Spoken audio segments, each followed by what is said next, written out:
I'd like to tell you a quick story that explains how I got so involved in memory stuff and how this story might apply to you. I'm in the equipment finance business. In April 2008, I got a call from my best customer.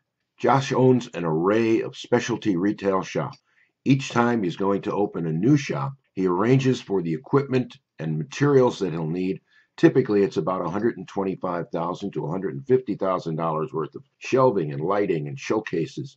And then he calls me, and we negotiate pretty hard, right to the penny, what I'm going to charge him per month on a 3 or 4 year contract.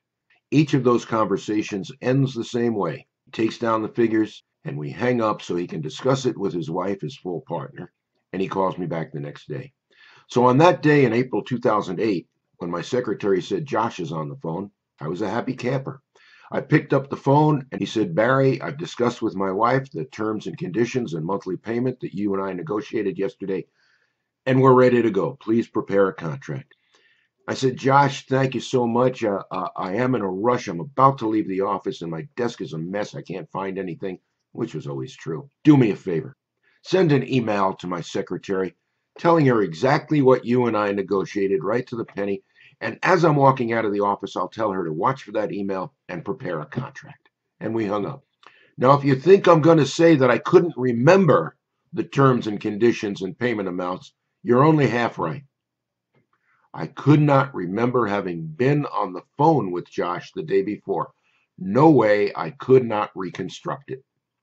That was my wake-up call. Over a series of days and discussions with my doctors, we found that a prescription medication that I had been taking for a year and a half should have had a warning about impact in some patients on short-term memory, and this one did not. Indeed, there was a major class action lawsuit against the manufacturer. I have been assured by my doctors that most of what I lost, I will never get back. If that had to happen to someone, I was the guy for it to happen to. Because when I was a kid, I started doing parlor tricks and other games using memory tricks. So I had a basis. Now I had to make it part of my life. And I researched it and read every book I could find and put together a system, my own system, that makes it easy to learn. Here's the coda to that story. One of the things I decided to do was to get long-term care insurance. I did my research. I found what I thought was the best policy. I applied, and the insurance company sent to my doctor for my records. There is nothing that would frighten a long-term care insurer more than memory problems, often a precursor to Alzheimer's. But they didn't say no. They said, let us send one of our nurses to do an evaluation. Okay.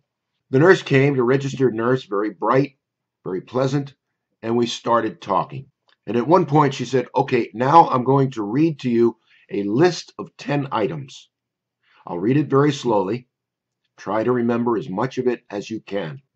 Then I'll read it again, slowly. At that point, we will start to talk about something else for 5 minutes, and then we'll come back. I'll read that list to you a third time, and then I'll ask you how much you remember. And she began to read the list very slowly. It was animals and objects and adjectives and abstract terms. And when she finished the 10, she said, okay, now I'm going to read it again. And I said, you don't have to. And she said, well, I do have to. It's the protocol. And she read it again. And then she looked at her watch as we started to talk about something else. She wanted to time that 5 minutes. At the end of 5 minutes, she said, okay, we're going to go back to that list, and I'm going to read it to you again. And I said, really, you don't have to. And she smiled. She didn't know what was up, but she smiled and she said, really? I said, I tell you what, do you want me to give you that list forwards or backwards? Or wait, why don't you just call out some numbers and I'll tell you what was in that place on your list? And she said, 4. And I told her what the 4th item was. And she said, 7. And I told her what the 7th item was. And then I said, but of course you do have to know that I retained all of them. Should I give it to you forwards or backwards? And she said forward, and I read it to her forwards from memory. Now that's a cute parlor trick, But much more important, this technique, like all of the techniques in my course, has wide-ranging applications. So you're not only going to learn how to do that, but you're going to learn how and where to apply it to many things throughout your life. That and all the quick, easy, simple techniques that I'm going to show you, all the tips and tricks, and how to use them to make your life easier. If you're a student, to make your grades better. If you're in the workforce, to make your life easier. If you're a retired old fogey like me, to make living easier. Come on, I'm going to show you some things you won't believe.